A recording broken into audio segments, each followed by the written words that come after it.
Greetings all, welcome again to On Being Frank, and today I'm going to talk a little bit about a book on Cecilia Beaux. She was one of the great American figure painters. Recently there was an exhibition about a year or two ago on her. Can you see that?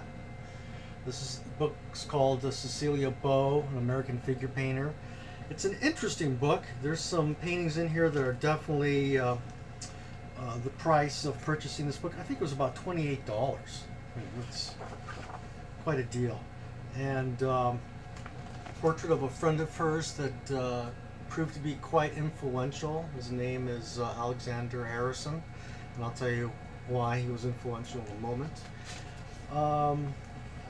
Then, of course, the painting that really made her famous, The Dreamer. Many people consider this painting kind of an icon of the American woman, especially when it was presented in France. Let me show you two more. There's so many good paintings in here. This is a painting of a friend. Can you see that?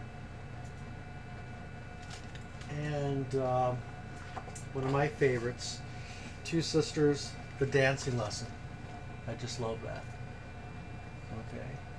Now with Cecilia Beaux, it's been compared to Sargent, but what's interesting, having read this book, it didn't seem like she had too much interaction with him. In fact, when she finally went to Paris to study, at the time she was on a boat going to France. He was on a boat coming to America in order to paint some commissions. So it seems like in many of their destinations they were missing each other.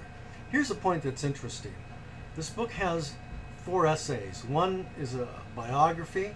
The second one talks about American portraiture and her place in the iconography of American portrait artists, up there with William Merritt Chase, Sargent, Thomas Eakins, and others.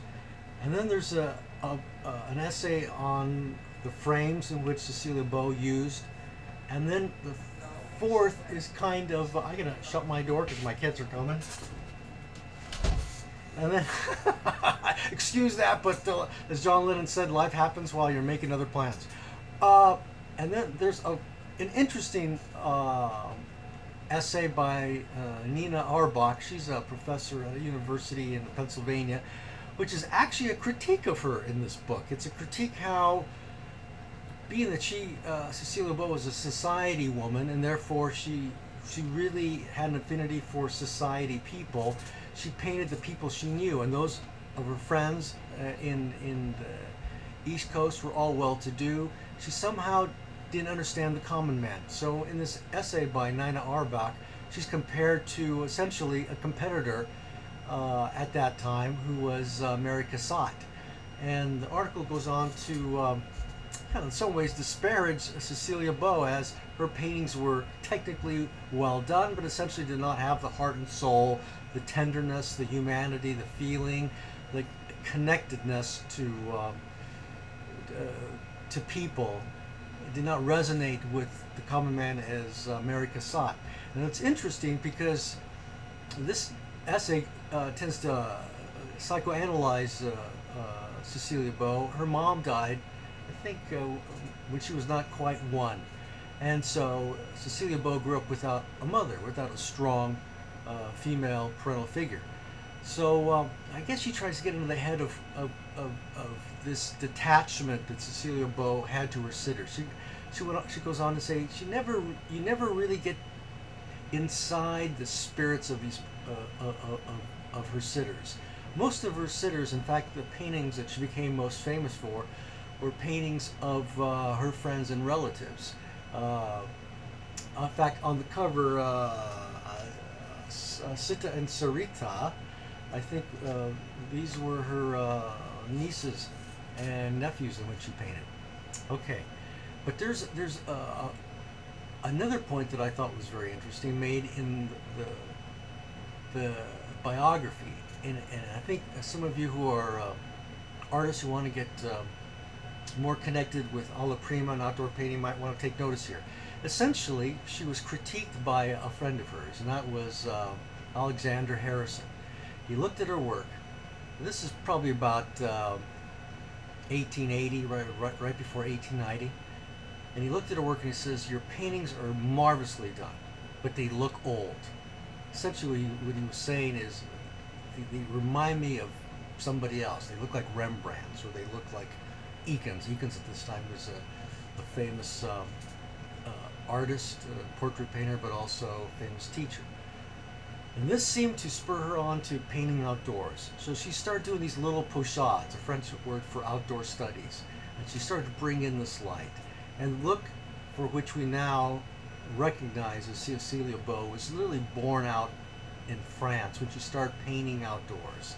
And then something else that really helped her, and this really caught my attention, she started painting with pastels. And she started painting directly with pastels, and it really helped her in her selection of colors and in her fluent style. Now think about this. If you're having to pre-mix your colors, that's one step that you have to think out. It's a critical step, requires a lot of analysis. Well, let's say with pastels, you already have the colors pre-mixed. You already have your tones from light to dark. All you need to select them. What you need to do at that point is learn how to apply it onto the paper. And what Cecilia Beaux said, she had a huge breakthrough when she started working with pastels, because she could apply it directly to her oils. And I have found that when I work with pastels, it was a liberating exercise of just being free with my strokes, with the application. I don't have to worry about mixing because the pastels are already pre-mixed. So you might want to think about that. If it was good enough for Cecilia Beaux, it just might be good enough for you. Anyway, I heartily recommend the book. The articles are well written, and even the last critical, actually it's third in the sequence, article by Nina Auerbach, even though it's critical, you get inside how other people thought about her. For the most part, William Merritt Chase said there was no better portrait painter in America, so she definitely had her admirers, and she also had her detractors.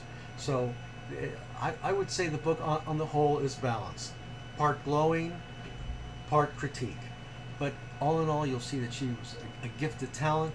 She essentially painted in an age where women essentially were not given their due, but now there's been a reassessment of her work. She essentially was overshadowed by Cassatt. Cassatt threw her fortunes in with the Impressionists, and the Impressionists won out in terms of modern art history makers. And of course, the other woman that comes to mind is, that gal from the South. What's her name? Can't remember. Anyway, the gal from New Mexico, Taos. George O'Keeffe. Those are the two names that come to mind. But now, possibly Cecilia Beaux. Anyway, it's a good book and I highly recommend it. Talk to you. Bye.